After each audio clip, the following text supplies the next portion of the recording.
This is Kamlesh Ahuja, Ahuja sir की chemistry class. आज हम कार्बोक्सिलिक एसिड्स की COOH ग्रुप की केमिकल प्रॉपर्टीज के बारे में डिस्कस कर रहे हैं। तो सबसे पहले कार्बोक्सिलिक एसिड की एसिडिक नेचर और एसिडिक नेचर से रिलेटेड जो इसकी रिएक्शंस हैं वो देखते हैं। तो कार्बोक्सिलिक एसिड सारे फंक्शनल ग्रुप में से सबसे ज्यादा स्ट्रॉन्ग एसिड है, यानी कार्बोक्सिलिक एसिड फिनॉल से भी ज्यादा एसिड है, एसिडिक नेचर रखता है। हाँ, सल्फोनिक एसिड से वीक एसिड है। अगर मैं डिस्कस करूं तो ये है एल्केन सल्फोनिक एसिड, ये सबसे ज्यादा स्ट्रॉन्ग होता है। इससे वीक होता है कार्बोक्सिलिक एसिड, ठीक। और फिर इससे वीक होता है फिनॉल, AR मतलब फिनॉल, बेटा ये फिनॉल है यानी फिनोलिक ग्रुप। तो सबसे ज्यादा स्ट्रॉन्ग होता है सल्फोनिक एसिड वाला ग्रुप SO2OH, उससे वीक होता है कार्बोक्सिलिक एसिड। पर इसमें कार्बन नहीं है, इसमें कार्बन है। तो ये कार्बन कंटेनिंग फंक्शनल ग्रुप्स के अंदर जो सबसे ज्यादा स्ट्रॉन्ग एसिड है वो COOH है। और एल्केन सल्फोनिक एसिड सबसे ज्यादा स्ट्रॉन्ग एसिड होगा इन जनरल। फिर उससे weak carboxylic acid, phenols, phenols के बाद वाटर और वाटर के बाद एल्कोहल। तो सबसे पहले हम ये देखते हैं कि ना कार्बोक्सिलिक एसिड्स की एसिडिक स्ट्रेंथ किस वजह से है। तो कार्बोक्सिलिक एसिड की जो एसिडिक स्ट्रेंथ है, या उससे पहले हम क्या करते हैं, पहले इसकी कुछ केमिकल रिएक्शन देख लेते हैं जो इसकी एसिडिक नेचर को इंडिकेट करती है, क्योंकि बुक में इसी सीक्वेंस से दिया हुआ है। तो कुल मिला के जैसे कार्बोक्सिलिक एसिड है, तो ये जब NaOH, KOH इस तरह के एसिड से रिएक्ट करता है तो RCOONA प्लस H2O बन रहा है। RCOONA प्लस H2O बन रहा है, यानी ये एसिड बेस रिएक्शन को इंडिकेट करता है। इसी तरह से KOH हो गया। अगर मैं इसका रिएक्शन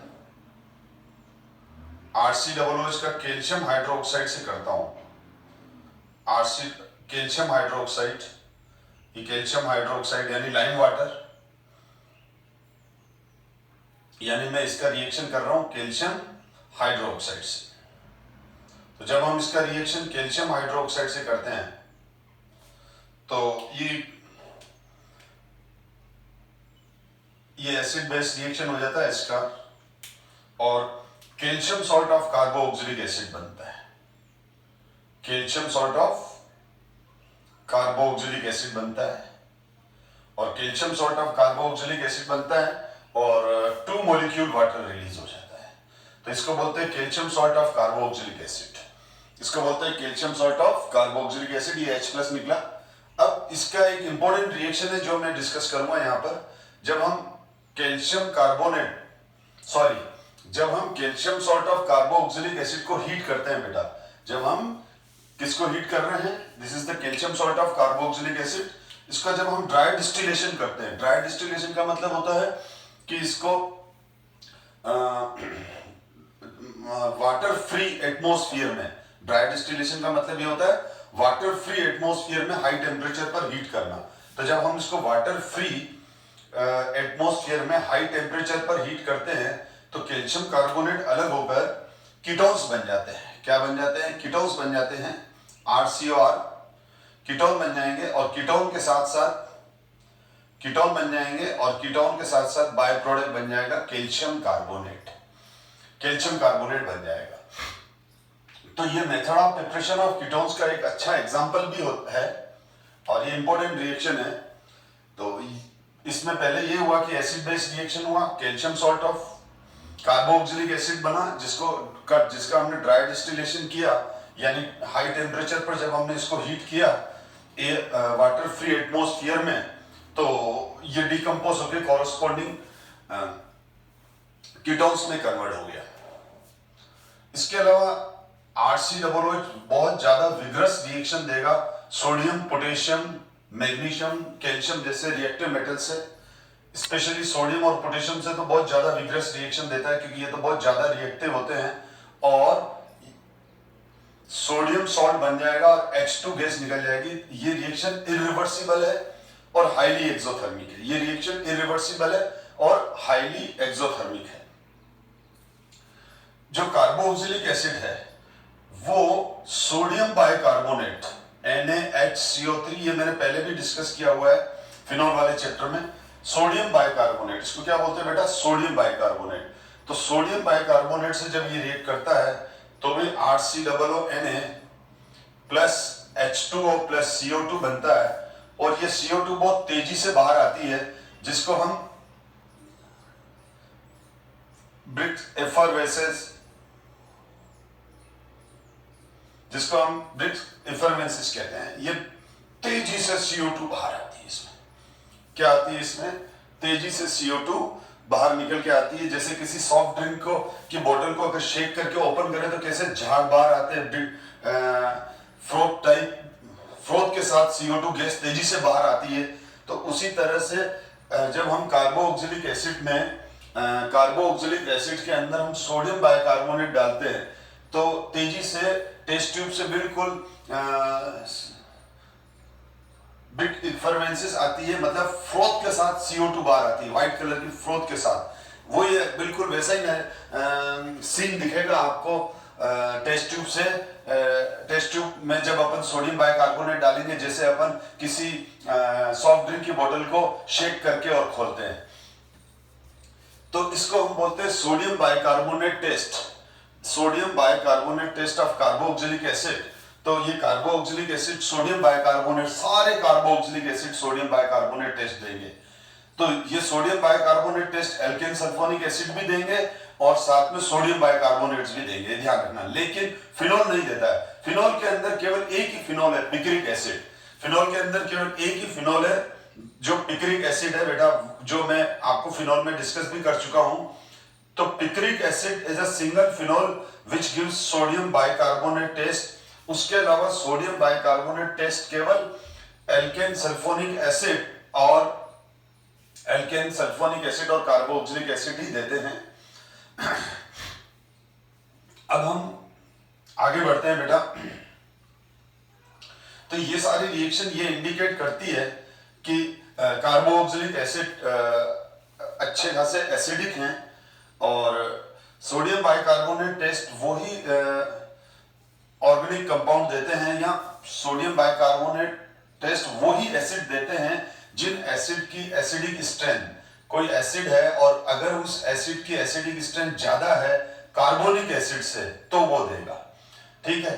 और जिन एसिड की एसिडिक स्ट्रेंथ, जैसे सपोज करो ये कोई HA एसिड है, जो HA एसिड है जो सोडियम ये HA एसिड है, ये कार्बोनिक एसिड से ज्यादा स्ट्रॉन्ग है, और ये HB दूसरा एसिड है जो कार्बोनिक एसिड से कम एसिड है। यानी ऐसे एसिड जो कार्बोनिक एसिड से ज्यादा स्ट्रॉन्ग है तो give positive test with sodium bicarbonate, यानी ब्रिक्स एफरवेसेंस देंगे। और जो कार्बोनिक एसिड से वीक हैं गिव नेगेटिव टेस्ट, यानी ये नहीं देंगे किसके साथ test, give negative test with sodium bicarbonate. तो ये क्राइटेरिया होता है बेटा। इसका मतलब फिनॉल जो हो गया वो नहीं, अगर कोई भी सोडियम बाइकार्बोनेट टेस्ट नहीं दे रहा है तो कंफर्म हो गया वो कार्बोनिक एसिड से वीक एसिड है। और अगर कोई सोडियम बाइकार्बोनेट टेस्ट दे रहा है तो समझ जाओ वो किससे ज्यादा स्ट्रॉन्ग है, कार्बोनिक एसिड H2CO3 से मोर एसिडिक है। हाँ, एक और रिएक्शन है, अगर हम ये देखें, RCOOH एसिड है, NH3 लुईस बेस है, NH3 और ये, तो ये प्रोटॉन इधर चला जाता है तो ये प्रोटॉन डोनर हो गया। प्रोटॉन डोनर कौन होता है? एसिड। प्रोटॉन एक्सेप्टर कौन होता है? बेस। तो NH3 बेस हो गया, ब्रांस्टेड-लोरी थ्योरी, और अमोनियम आयन बन जाते हैं। तो ये बन गया अमोनियम कार्बोक्सिलेट आयन। क्या बन गया? This is the ammonium carboxylate, ammonium carboxylate ion, ammonium carboxylate बन गया। और ये रिएक्शन भी इंपॉर्टेंट है। जब हम अमोनियम कार्बोक्सिलेट को हीट करते हैं, जब हम अमोनियम कार्बोक्सिलेट को हीट करते हैं तो RCONH2 प्लस H2 बन जाता है, एमाइड फॉर्म हो गया। क्या फॉर्म हो गया? एमाइड।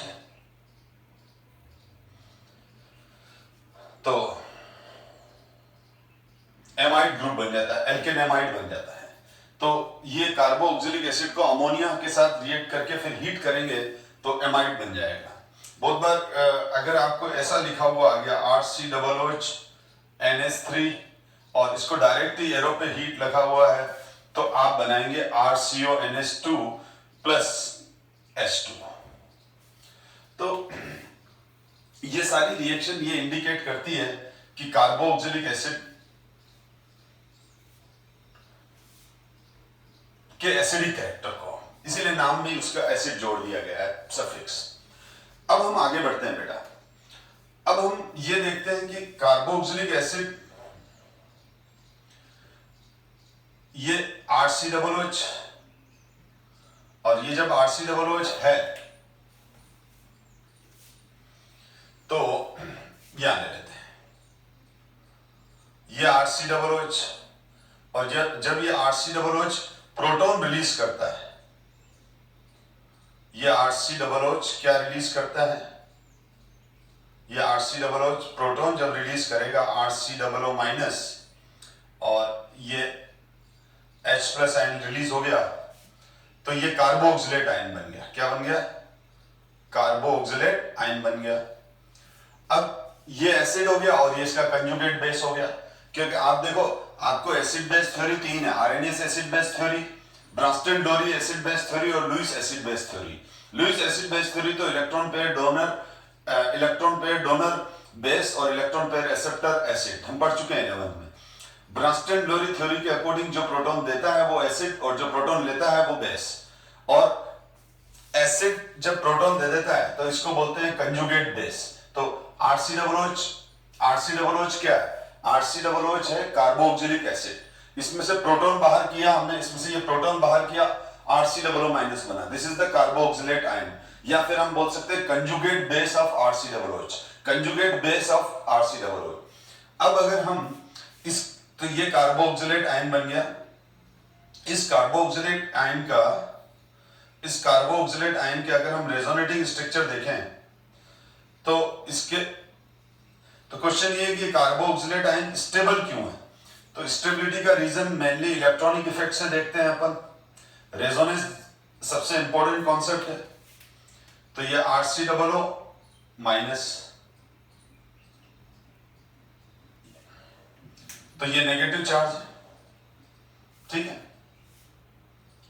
तो नेगेटिव यहां आ रहा है या फिर यहां आ रहा है, तो इसके ये दो रेजोनेटिंग स्ट्रक्चर बन गए, दोनों इक्विवेलेंट रेजोनेटिंग स्ट्रक्चर है, एक जैसे ही है। और इनमें ऑक्सीजन जो नेगेटिव चार्ज है वो मोर इलेक्ट्रोनेगेटिव ऑक्सीजन एटम पर है। जो नेगेटिव चार्ज है वो मोर इलेक्ट्रोनेगेटिव ऑक्सीजन एटम पर है, और ये इसका रेजोनेटिंग हाइब्रिड। तो कार्बोक्सिलेट आयन में दोनों ऑक्सीजन पर पार्शियल नेगेटिव चार्ज है और दोनों कार्बन ऑक्सीजन, इस दोनों कार्बन ऑक्सीजन बॉन्ड के बीच में पार्शियल डबल बॉन्ड कैरेक्टर है, और दोनों कार्बन ऑक्सीजन की बॉन्ड लेंथ सेम हो जाएगी, यानी इसमें एक सिमेट्री आ जाएगी, स्टेबिलिटी आ जाएगी। तो कार्बोक्सिलिक एसिड का why carboxylic acids are show good acidic nature, यानी ये RCOOH अच्छा एसिडिक क्यों है? तो हम लिखेंगे जब ये अपना प्रोटॉन रिलीज करके कार्बोक्सिलेट आयन बनाता है, कंजुगेट बेस बनाता है, ये कंजुगेट बेस हो गया यानी कार्बोक्सिलेट आयन हो गया। तो ये कार्बोक्सिलेट आयन में रेजोनेंस स्टेबलाइजेशन है और नेगेटिव चार्ज जो डीलोकलाइज हो रहा है एक मोर इलेक्ट्रोनेगेटिव ऑक्सीजन के से दूसरे मोर इलेक्ट्रोनेगेटिव ऑक्सीजन पर हो रहा है। तो इसके कंजुगेटेड बेस यानी ये जो कार्बोक्सिलेट आयन बन रहा है इसकी स्टेबल है, तो इसलिए जल्दी आयोनाइज हो जाता है। और अपन शुरू से ऑर्गेनिक में एक ही कॉन्सेप्ट देख रहे हैं कि ease of formation directly proportional to stability. जो स्पीशीज जितनी ज्यादा स्टेबल है वो उतनी जल्दी बनेगी। अगर नेक्स्ट स्टेप पर स्टेबिलिटी है तो नेक्स्ट स्टेप बहुत जल्दी से कंप्लीट होने वाली है, और नेक्स्ट स्टेप में अनस्टेबिलिटी आ रही है, परेशानी आ रही है, तो वो फिर नेक्स्ट स्टेप में कन्वर्ट नहीं होगा। तो यहां पर ये इजीली RCOO माइनस में क्यों कन्वर्ट हो जाता है? क्योंकि ये जो कार्बोक्सिलेट आयन है, ये जो कंजुगेट बेस है RCOO माइनस, इसमें दो इक्विवेलेंट रेजोनेटिंग स्ट्रक्चर हैं, इसमें negative charge more electronegative oxygen पर ही डिलोकलाइज हो रहा है, और मोर इलेक्ट्रोनेगेटिव ऑक्सीजन पर अगर नेगेटिव चार्ज होगा तो वो नेगेटिव चार्ज स्टेबलाइज हो जाता है। हमेशा ध्यान रखो, नेगेटिव चार्ज मोर इलेक्ट्रोनेगेटिव पर ज्यादा स्टेबल रहेगा। लेस इलेक्ट्रोनेगेटिव एलिमेंट पर अगर नेगेटिव चार्ज आता है तो वो अनस्टेबल हो जाता है। अगर हम अब क्वेश्चन आता है कि RCOOH के कंपैरिजन में ये alkane sulphonic acid more acidic क्यों है? तो ये देखो, ये मोर एसिडिक क्यों, मैं ये बोल रहा हूं ये मोर एसिडिक है। ये एल्केन सल्फोनिक एसिड है और ये alkane sulphonic acid more acidic है। तो हम इसका H+ निकाल के इसका सल्फोनेट आयन देख लेते हैं, इसका कंजुगेट बेस देख लेते हैं, क्योंकि जैसे ही हमने इसका H+ आयन बाहर निकला तो ये बन गया RSO2 O- या फिर RSO3-, ठीक है ना, एक ही बात है, RSO3-, ठीक है। जैसे यहाँ RCOO-, तो यू भी लिख सकते हो, और अगर आपने यू लिख दिया तो भी चलेगा, ठीक है। तो ये हो गया कंजुगेट एल्केन सल्फोनेट आयन, ये हो गया एल्केन सल्फोनेट आयन हो गया बेटा, और ये कंजुगेट बेस हो गया इस एल्केन सल्फोनिक एसिड का। अब हम इसके रेजोनेटिंग स्ट्रक्चर देख लेते हैं। तो जब हम इसके रेजोनेटिंग स्ट्रक्चर देख रहे हैं तो RS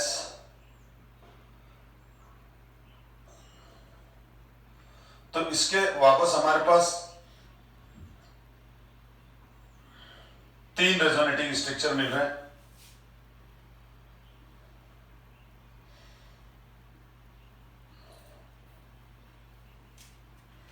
तो ये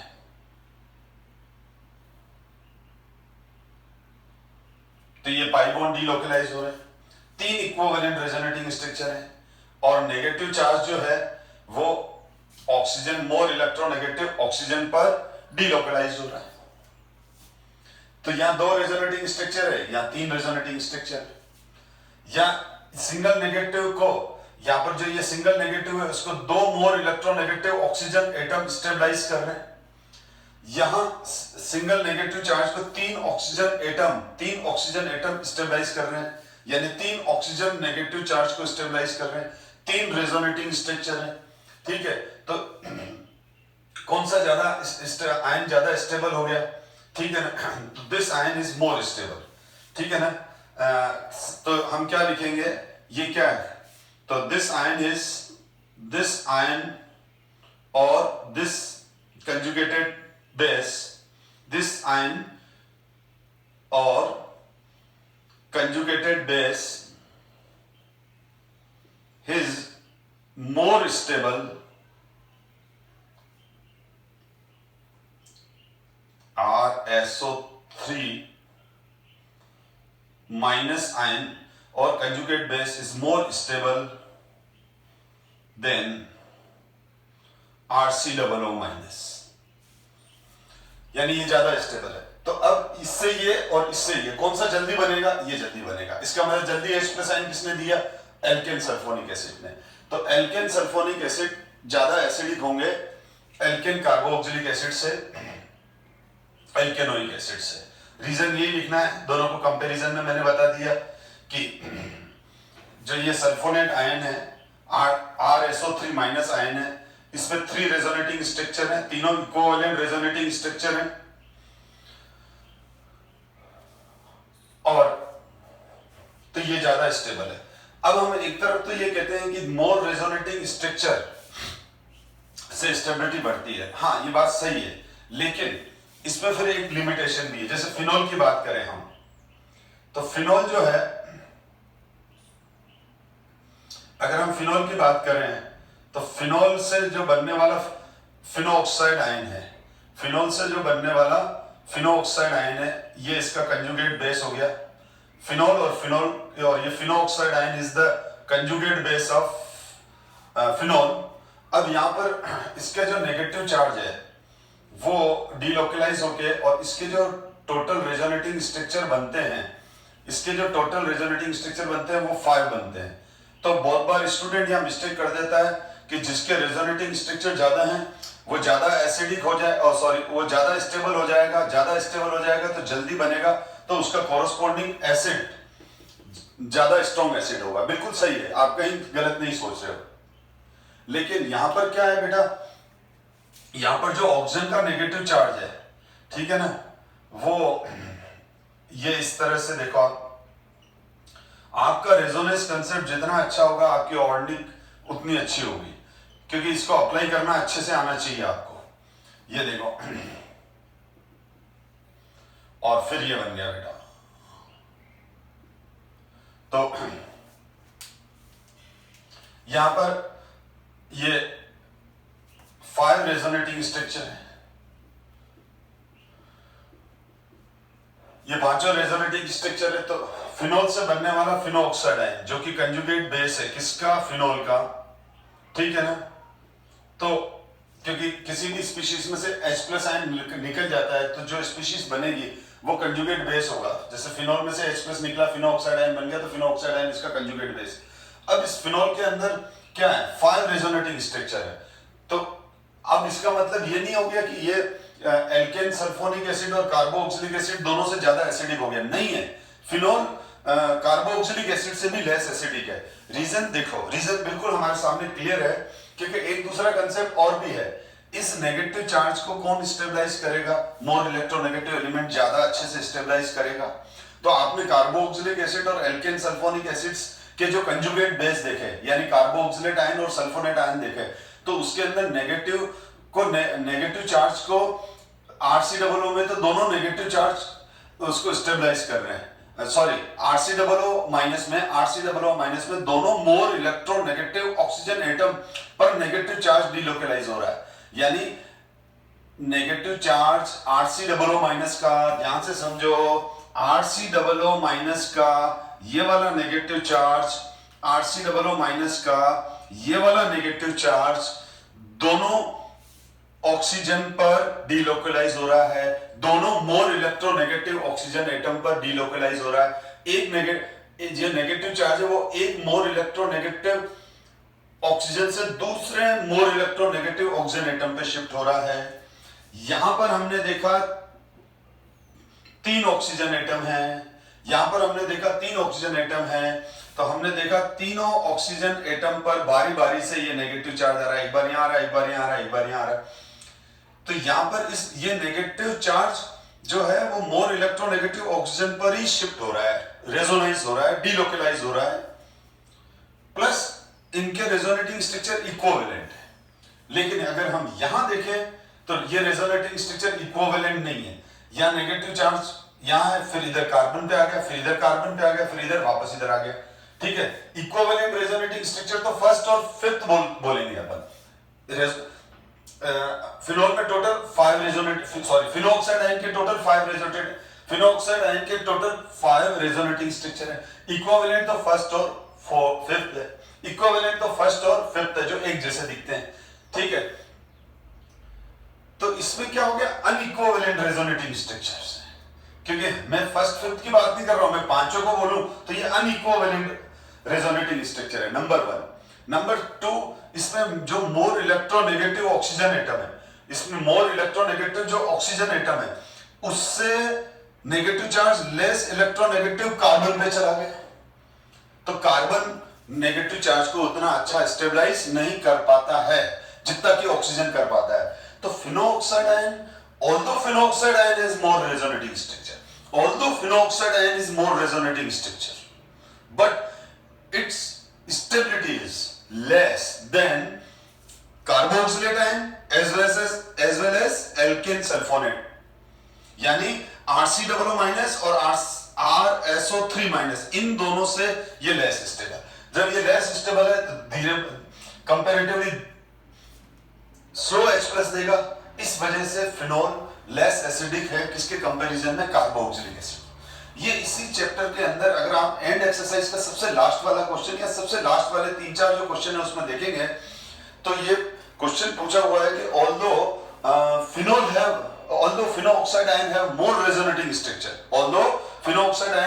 resonating structure, in spite of that carboxylic acid is more acidic। तो ये लिखोगे कार्बोक्सिलिक एसिड के अंदर नेगेटिव चार्ज दोनों मोर इलेक्ट्रोनेगेटिव ऑक्सीजन के ऊपर डीलोकलाइज्ड होते हैं, प्लस इक्विवेलेंट रेजोनेटिंग स्ट्रक्चर है। जबकि फिनोल से जो बना फिनोऑक्साइड आयन है उसमें अनइक्विवेलेंट रेजोनेटिंग स्ट्रक्चर है, और नेगेटिव चार्ज जो है वो मोर इलेक्ट्रोनेगेटिव ऑक्सीजन एटम से लेस इलेक्ट्रोनेगेटिव कार्बन पे शिफ्ट हो रहा है, तो वो इतनी स्टेबिलिटी गेन नहीं कर पाता है जितना स्टेबल RCOO- होता है। तो कुल मिला के हमको ये क्लियर हो गया कि अगर हमने जो डिस्कशन किया तो एल्केन सल्फोनिक एसिड सबसे ज्यादा एसिडिक, उससे कम एसिडिक कार्बोक्सिलिक एसिड, उससे कम एसिडिक फिनोल C6H5OH। ठीक है, ये और अगर मैं इसमें कार्बोनिक एसिड भी डाल दूं H2CO3 तो फिर आ जाएगा फिनोल। तो ये सीक्वेंस आपको याद होना चाहिए। यानी ये तो देंगे सोडियम बाइकार्बोनेट टेस्ट देंगे, सोडियम बाइकार्बोनेट के साथ टेस्ट पॉजिटिव देंगे, और ये नेगेटिव देगा सोडियम बाइकार्बोनेट के साथ टेस्ट। तो अब हमारे को ये कंसेप्ट क्लियर है कि ये एसिडिक क्यों है। अब अगले कंसेप्ट पे आ रहे हैं। तो देखो, ये मैं आपको बार बार बता चुका हूं कि जो एसिडिक स्ट्रेंथ होती है किसी भी ग्रुप की, ठीक है ना, वो इनहेंस हो जाती है किससे? Directly proportional to -I, inversely proportional to +I, directly proportional to -R जिसको -M भी कहते हैं, +R जिसको +M भी कहते हैं। ठीक है, तो देखो बेटा, acidic strength directly proportional to -I यानी इलेक्ट्रॉन विड्रॉइंग ग्रुप। ये हमेशा ध्यान रखो, electron withdrawing group increase acidic strength. रट लो इसको, जबकि मैं समझा चुका हूं, ऐसा नहीं कि मैं रटाता हूं, सवाल ही नहीं उठता, लेकिन कुछ चीजें रटनी भी पड़ेगी, क्योंकि अगर कॉम्पिटिटिव एग्जाम में क्वेश्चन फास्ट निकालने हैं तो शॉर्ट ट्रिक्स भी याद करनी पड़ेगी। Electron donating group decrease acidic strength. तो ये सारी चीजें ध्यान रखो। जैसे मेरे पास, मैं कुछ एग्जांपल ले रहा हूं आपको एक्सप्लेन करने के लिए, ठीक है। तो जैसे ये फॉर्मिक एसिड है और ये इथेनोइक एसिड है, ये प्रोपेनोइक एसिड है। तो जब मैं, तो हाइड्रोजन कौन सा हाइड्रोजन एक ऐसा एलिमेंट है, और ऑर्गेनिक के हिसाब से बोल दो तो ऐसा ग्रुप है जिसका कोई इलेक्ट्रॉनिक इफेक्ट होता ही नहीं, वो न्यूट्रल इलेक्ट्रॉनिक इफेक्ट शो करता है, COO जैसा है वैसा ही रहेगा। और यहां alkyl group electron withdrawing group है, डोनेटिंग ग्रुप है, ये और बड़ा इलेक्ट्रॉन डोनेटिंग ग्रुप है। तो ये हो जाते हैं हमारे इलेक्ट्रॉन डोनेटिंग ग्रुप। बेटा, इलेक्ट्रॉन डोनेटिंग ग्रुप होने की वजह से क्या हो जाता है, इनकी यहां पर एसिडिक स्ट्रेंथ कम हो जाएगी, इनकी ये एसिडिक स्ट्रेंथ क्या हो जाएगी, यहां पर डिक्रीज हो जाएगी। चलो, एसिडिक स्ट्रेंथ डिक्रीज हो गई। हम ये भी पढ़ चुके हैं 11th में कि Ka directly proportional to acidic strength. Relative acidic strength को कैसे फाइंड आउट करते हैं? Ka क्या होता है? Ionisation constant of weak acid. तो Ka की वैल्यू जितनी ज्यादा है, इसका मतलब वो उतना ज्यादा आयोनाइज हो रहा है, मतलब उतने ज्यादा H+ आयन दे रहा है। दूसरा पढ़ते थे हम pKa। pKa होता है नेगेटिव लॉगरिथम ऑफ Ka। तो pKa is inversely proportional to acidic strength.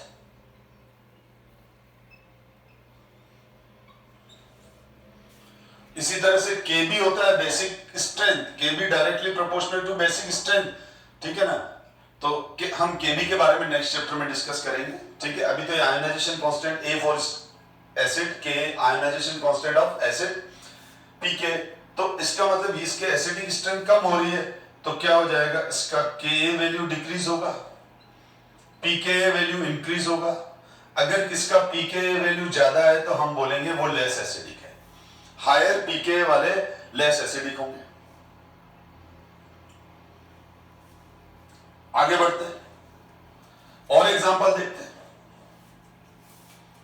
अब मैंने क्या किया, ये हो गया मेरा monochloro acid, monochloro ethanoic acid या 1,2 chloro ethanoic acid, 2,2 dichloro ethanoic acid, 1,2,2,2 dichloro ethanoic acid, 2,2,2 trichloro ethanoic acid. Common name हो जाएगा क्लोरो। इस कार्बन को क्या बोलते हैं? अल्फा कार्बन है अभी, क्योंकि फंक्शनल ग्रुप से अटैच फर्स्ट कार्बन को अल्फा बोलते हैं। तो alpha chloro ethanoic acid, sorry alpha chloro acidic acid, common name बोलूंगा तो क्लोरो, इसको सिंपली क्लोरो एसिडिक एसिड बोलते हैं, इसको डाइक्लोरो एसिडिक एसिड बोलते हैं, इसको ट्राइक्लोरो। अभी क्लोरीन कौन सा ग्रुप है? बेसिकली ये क्लोरीन इलेक्ट्रॉन विड्रॉइंग ग्रुप है। क्लोरीन कौन सा है? इलेक्ट्रॉन विड्रॉइंग ग्रुप है। और इलेक्ट्रॉन विड्रॉइंग ग्रुप है मतलब -I ग्रुप है। ये -I इंडक्टिव इफेक्ट रखते हैं। अपन को मालूम है क्लोरीन की इलेक्ट्रोनेगेटिविटी ज्यादा होती है, तो यहां पर ये -I ग्रुप है, तो डेफिनेटली यहां पर क्या हो जाएगा? यहां पर इनका एसिडिक स्ट्रेंथ बढ़ेगा। यहां पर इनका एसिडिक स्ट्रेंथ क्या हो जाएगा? यहां पर इनका एसिडिक स्ट्रेंथ इंक्रीज होगा। एसिडिक स्ट्रेंथ इंक्रीज होगा तो Ka वैल्यू इंक्रीज होगी। Ka वैल्यू इंक्रीज होगी तो pKa डिक्रीज हो जाएगा। इनवर्सली प्रोपोर्शनल लिखा हुआ है।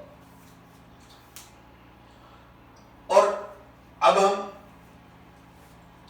नेक्स्ट आगे डिस्कस करें तो जैसे मेरे पास यहां फ्लोरो सब नाइट्रो है, फ्लोरो है, nitro acidic acid, fluoro acidic acid and chloro acidic acid. अब इसमें जो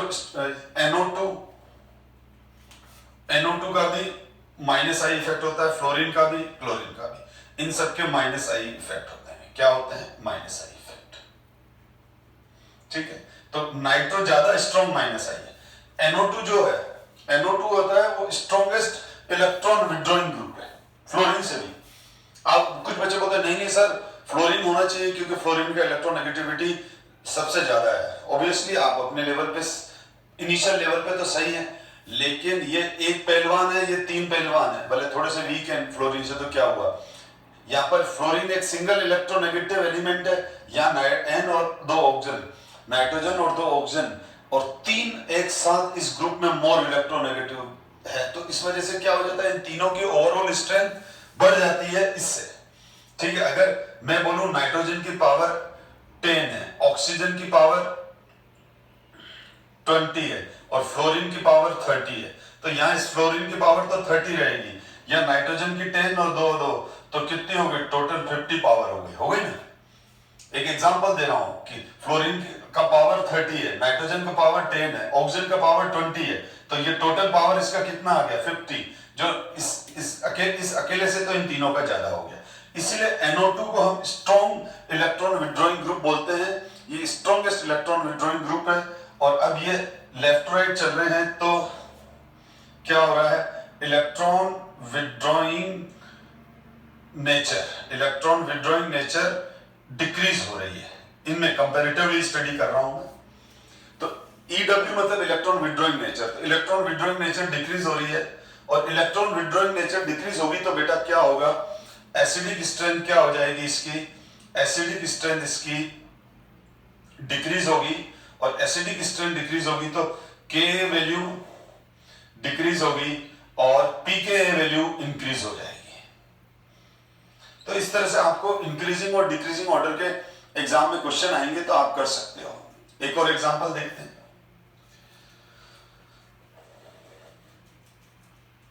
अब देखो जैसे ये है CH3 CH2 CH2 COOH, तो इसमें मैंने यहां पर फ्लोरीन लगा दिया, CH3 CH या फ्लोरीन लगा दिया, और एक में मैंने फ्लोरीन लगा दिया। अब इसको हटा देते हैं। एक में इधर मैंने फ्लोरीन यहां लगा दिया,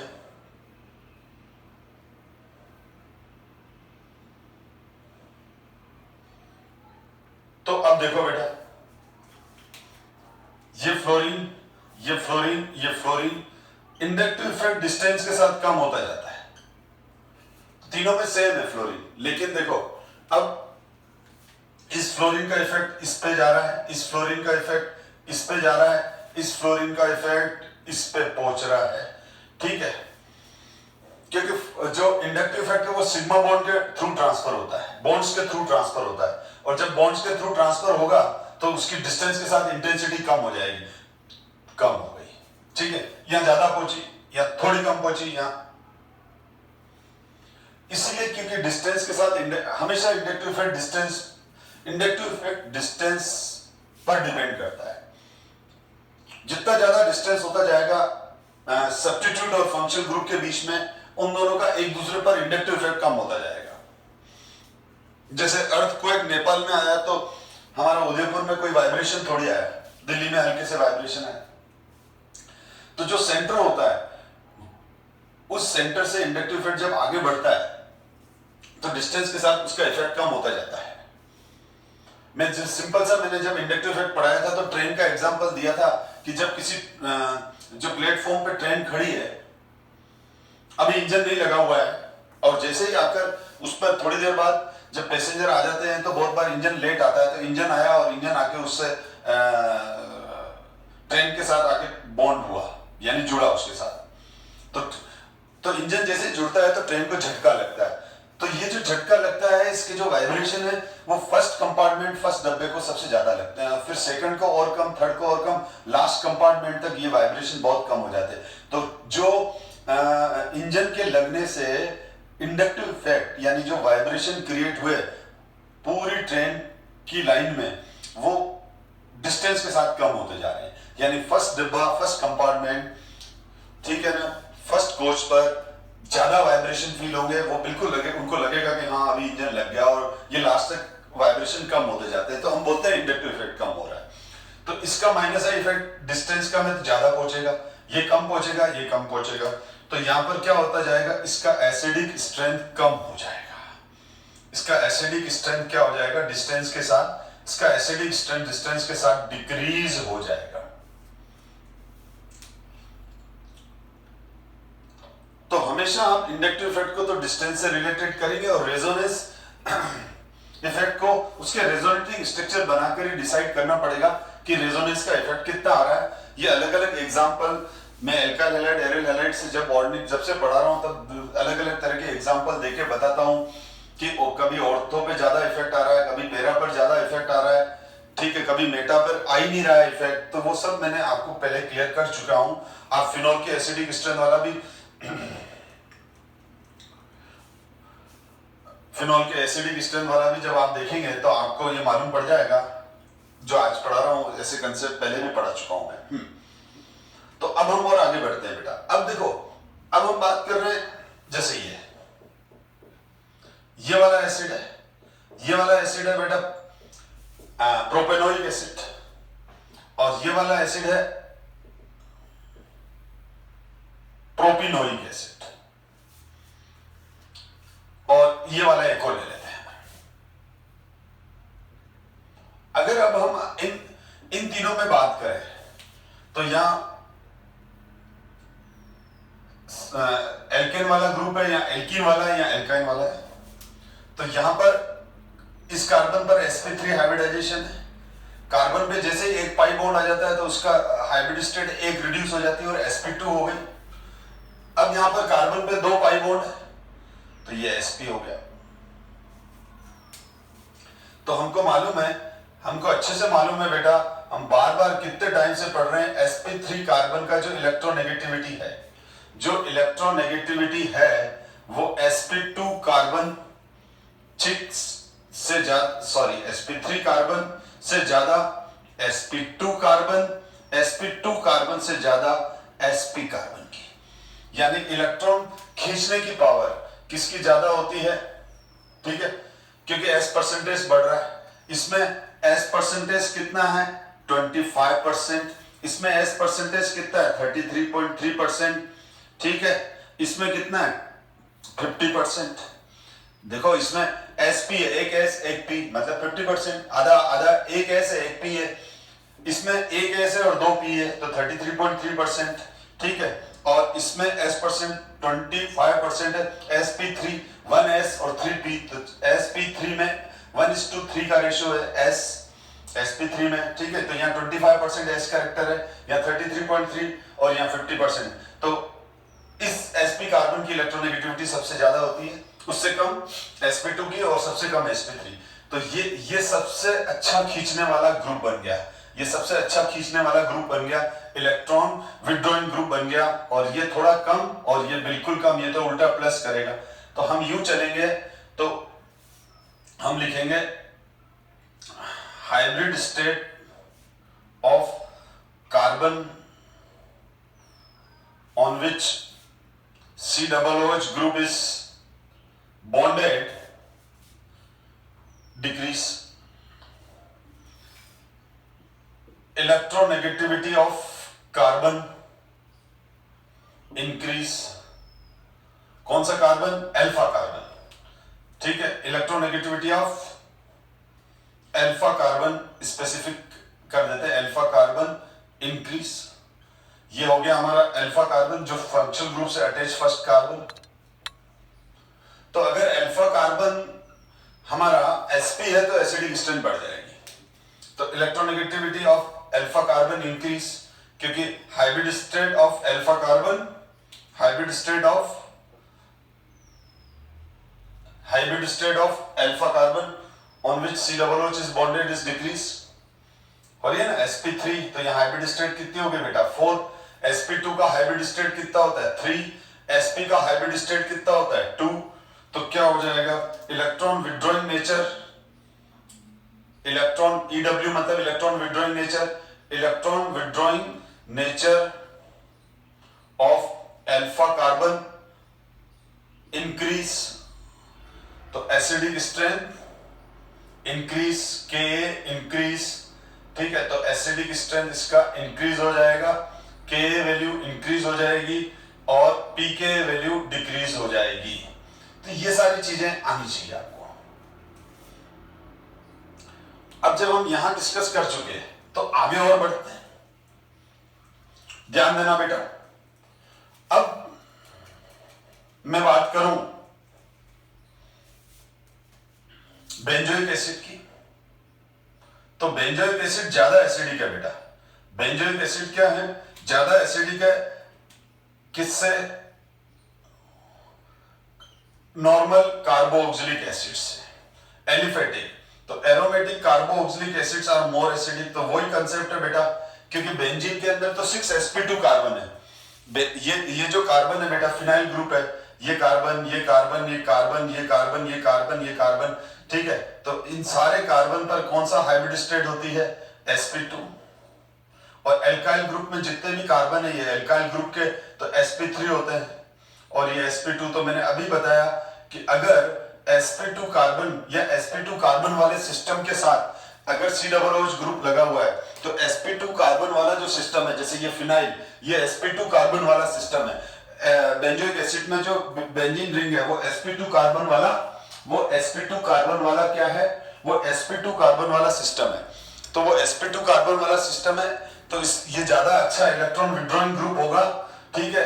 तो इस वजह से बेंजोइक एसिड ज्यादा एसिडिक होगा, एरोमेटिक कार्बोक्सिलिक एसिड ज्यादा एसिडिक होंगे एलिफेटिक के कंपैरिजन में। तो ये तो हो गया एलिफेटिक कार्बोक्सिलिक एसिड RCOOH। तो एलिफेटिक कार्बोक्सिलिक एसिड में सारे कार्बन sp3 है, यहाँ sp2 है। तो आपसे कभी भी पूछे कि फिनाइल ग्रुप की नेचर क्या होती है, इस ग्रुप की नेचर क्या होती है, तो इस ग्रुप की नेचर सारे sp2 कार्बन की वजह से इलेक्ट्रॉन विड्रॉइंग ग्रुप बन जाता है ये। और जबकि R ग्रुप होता है इलेक्ट्रॉन डोनेटिंग ग्रुप, और electron donating group acidic strength कम करेगा, इलेक्ट्रॉन विड्रॉइंग ग्रुप बढ़ाएगा। अब हम इसमें अगर हमने क्या किया बेटा, जैसे मेरे पास ये है बेंजोइक एसिड है, ठीक है। तो बेंजोइक एसिड, ठीक है। अब इससे ज्यादा एसिडिक क्या हो जाएगा? अगर मैंने यहां पर क्या लगा दिया, कोई इलेक्ट्रॉन विड्रॉइंग ग्रुप लगा दिया, इलेक्ट्रॉन विड्रॉइंग ग्रुप लगा दिया, तो इसकी एसिडिक स्ट्रेंथ बढ़ जाएगी। जैसे इसकी जगह मैंने यहां लगा दिया NO2 लगा दिया, CHO लगा दिया, COOH इवन नहीं लगा दिया, भले 2 COOH हो गए, ठीक है। CN लगा दिया, ठीक है, तो एक्सेट्रा। तो ये सारे ग्रुप कौन से हैं? ये सारे ग्रुप माइनस आई इफेक्ट हैं और माइनस आर मतलब माइनस एम इफेक्ट देने वाले ग्रुप हैं। तो ये एसिडिक स्ट्रेंथ को बढ़ा देते हैं।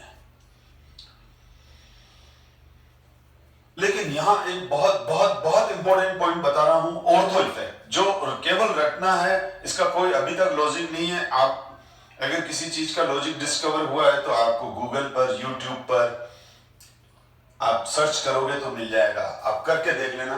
खाली एक इफेक्ट का नाम दे दिया है कि हमने ये देखा है कि जो ऑर्थो बेंजोइक एसिड्स हैं, जो ऑर्थो बेंजोइक एसिड्स हैं, ठीक है, यानी यहां पर कोई भी ग्रुप हो, यहां पर कोई भी ग्रुप हो, चाहे वो इलेक्ट्रॉन विड्रॉइंग ग्रुप हो, इलेक्ट्रॉन विड्रॉइंग ग्रुप हो, चाहे वो इलेक्ट्रॉन डोनेटिंग ग्रुप हो, ये हमेशा ज्यादा एसिडिक होगा बेंजोइक एसिड से। ऐसा क्यों, क्या पता। लेकिन अगर आपको पूछे कि ऐसा क्यों, तो आप लिखोगे ड्यू टू ऑर्थो इफेक्ट। इसका रीजन क्या लिखोगे? Ortho effect. तो उसको बस कहने के लिए ऑर्थो इफेक्ट कह दिया, लेकिन ऑर्थो इफेक्ट का कोई कंसेप्ट अभी तक डिस्कवर नहीं हुआ है। रिसर्च चल रहा है इस पे कि क्यों ऑर्थो सब्स्टिट्यूटेड बेंजोइक एसिड हमेशा ज्यादा एसिडिक होते हैं, चाहे ये इलेक्ट्रॉन विड्रॉइंग ग्रुप हो, चाहे वो इलेक्ट्रॉन डोनेटिंग ग्रुप हो। हम ठीक है, तो अब जब तक इसका रिसर्च के अंदर आंसर आता है तब तक अपन ठीक है, अब ठीक है, अलग अलग थोड़े बहुत एक्सप्लेनेशन दे रखे हैं पर वो सेटिस्फैक्टरी नहीं है, तो हमको उन अनसेटिस्फैक्टरी आंसर्स में या लिमिटेशन वाले एक्सप्लेनेशन में जाना ही नहीं है। हमको तो अभी सीधा याद करना है कि अगर ऑर्थो पोजीशन पर कोई भी ग्रुप है, इलेक्ट्रॉन विड्रॉइंग ग्रुप है, चाहे इलेक्ट्रॉन डोनेटिंग ग्रुप है, चाहे या NO2 है, CHO है, ClO है, Br है, CH कुछ भी है, मतलब ठीक है, NO2 है, तो ये हमेशा ज्यादा एसिडिक होगा किससे? बेंजोइक एसिड से। ठीक है, यहाँ मिथाइल ग्रुप होगा तो भी ये ज्यादा एसिडिक होगा बेंजोइक एसिड से। तो अब जैसे तो हम क्या बोलते हैं, अगर आपको पूछा जाए कि why ortho benzoic acids are more acidic, why ortho substituted benzoic acid are more acidic than benzoic acid, तो आप लिखोगे ड्यू टू ऑर्थो इफेक्ट। आप राइट हो जाएगा, 1 मार्क्स का क्वेश्चन है, 1 मार्क्स में से 1 मिल जाएगा। ठीक है, तो अब इस चीज का ध्यान रखना, जैसे हमारे पास ये आया, ये है, अब यहां हमने ऑर्थो पर CH3 लगा दिया तो ये ज्यादा एसिडिक है। ठीक है, और बाकी में तो ये आ जाएगा और फिर ये आ जाएगा,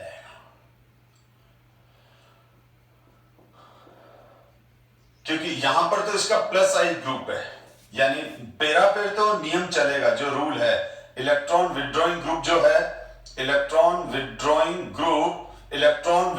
ग्रुप एसिडिक स्ट्रेंथ, यहां तो ये प्लस आई इलेक्ट्रॉन विड्रॉइंग ग्रुप से इसके एसिडिक स्ट्रेंथ कम हो गई। इससे पेरा को आप कंफ्यूज मत करो, ऑर्थो में ही एक्सेप्शन है। अब इसी तरह से अगर मैंने नाइट्रो ले लिया, इसी तरह से अगर मैंने नाइट्रो ले लिया तो ऑर्थो नाइट्रो सबसे ज्यादा एसिडिक। ठीक, और फिर पेरा और फिर ये। अब आप बोलोगे सर ऐसा क्यों हुआ, तो बेटा मैंने अभी बताया कि देखो, जब भी कोई आ जाए ऑर्थो को तो सबसे ज्यादा स्ट्रॉन्ग एसिड में रख दो। अब इन दोनों को कंपेयर करना है, तो इसमें ये कौन सा इफेक्ट है? प्लस आई ग्रुप है, इलेक्ट्रॉन विड्रॉइंग ग्रुप है, तो ये क्या करेगा? इलेक्ट्रॉन विड्रॉइंग ग्रुप क्या करेगा? Decrease acidic strength, decrease acidic strength. इसीलिए ये, और यहां पर ये NO2 क्या है? यहां पर ये NO2 क्या है? ये इलेक्ट्रॉन डोनेटिंग ग्रुप है बेटा, इलेक्ट्रॉन डोनेटिंग ग्रुप है। तो इलेक्ट्रॉन डोनेटिंग ग्रुप क्या करता है? Decrease acidic strength. और ये क्या है? Electron withdrawing group. Electron withdrawing group क्या करता है? Increase acidic strength. आ गई बात समझ में?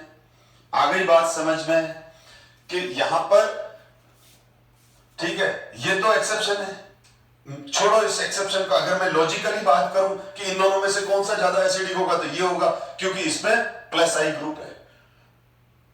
इन दोनों में ये वाला ज्यादा एसिडिक होगा, क्यों होगा? क्योंकि इसमें इलेक्ट्रॉन विड्रॉइंग ग्रुप है। तो पेरा और मेटा के केस में तो हमको कोई प्रॉब्लम नहीं है, वही लॉजिक लगाना है जो मैं आपको पढ़ा चुका हूं। लेकिन अगर ऑर्थो है तो चुपचाप आंखें नीच के ऑर्थो को पहले हाईएस्ट एसिडिक स्ट्रेंथ पे लिख दो, उसके बाद लॉजिक। यहां पर भी अपन ने क्या किया? सबसे पहले ठीक है, ये लिख दिया, फिर लॉजिक, या फिर पहले लॉजिक से बना लो और फिर सबसे ज्यादा पे ऑर्थो को लगा दो। तो ऑर्थो सब्स्टिट्यूटेड कार्बोक्सिलिक एसिड हमेशा ज्यादा एसिडिक होंगे, इसको हम ऑर्थो इफेक्ट बोलते हैं। रीजन लिखते हैं ड्यू टू ऑर्थो इफेक्ट। तो अब हम यहाँ वाली क्लास ये कंप्लीट करते हैं और नेक्स्ट क्लास के अंदर हम आगे डिस्कस करेंगे केमिकल प्रॉपर्टीज। लेकिन कुछ डिस्प्ले कर देता हूँ स्लाइड्स, जिनको आपको पोस्ट करके रीड कर लेना, ये पढ़ा चुका हूं मैं। ये एसिडिक स्ट्रेंथ के बारे में डिस्कस कर रखा है, sodium bicarbonate test, conjugate base carboxylate ion के बारे में पोस्ट करके रीड करना बता रखा है। फिनोल लेस एसिडिक है, कार्बोक्सिलिक मोर एसिडिक है। Electron withdrawing group acidic strength बढ़ाएगा, क्योंकि electron withdrawing group carboxylate ion की स्टेबिलिटी को बढ़ाएगा। Electron donating group carboxylate ion की अनस्टेबिलिटी बढ़ाएगा। तो देखो, ये इलेक्ट्रॉन विड्रॉइंग ग्रुप क्या करता है, ये कार्बोक्सिलेट आयन है बेटा। तो इलेक्ट्रॉन विड्रॉइंग ग्रुप हमेशा कार्बोक्सिलेट आयन को स्टेबल करता है, और इलेक्ट्रॉन डोनेटिंग ग्रुप कार्बोक्सिलेट को अनस्टेबल करता है। रीड करना, मैंने पढ़ा रखे हैं सारे पॉइंट्स। एंड वो sp2 कार्बन वाला एरोमेटिक रिंग वाला, ये इलेक्ट्रॉन विड्रॉइंग ग्रुप का, हाँ मैंने NO2 बताया था, लेकिन NO2 से ज्यादा CF3 हो जाएगा, CCF3, ठीक है ना। मैंने उसमें लिया था, मैंने बताया था ना, फ्लोरीन, क्लोरीन और NO2 में सबसे ज्यादा स्ट्रॉन्ग है, पर NO2 से भी ज्यादा स्ट्रॉन्ग कौन है, CF3, ठीक है ना। जैसे मैंने इसकी स्ट्रेंथ टोटल 50 बताई थी, इसकी 30 बताई थी, तो 30 × 3 कितना हो गया, 60, ठीक है। तो CF3 सबसे स्ट्रॉन्गेस्ट इलेक्ट्रॉन विड्रॉइंग ग्रुप है, ठीक। The ortho isomer is generally stronger acid than benzoic acid irrespective of nature of group, अभी बता दिया। This is called ortho effect। बस अब हम नेक्स्ट क्लास में यहाँ से स्टार्ट करेंगे। यहाँ तक कोई डाउट प्रॉब्लम हो तो कांटेक्ट करना मुझसे, या व्हाट्सएप पे मैसेज डाल देना, चैट में डाल देना, कमेंट में डाल देना, मैं डिस्कस कर लूंगा। Thank you so much my dear student.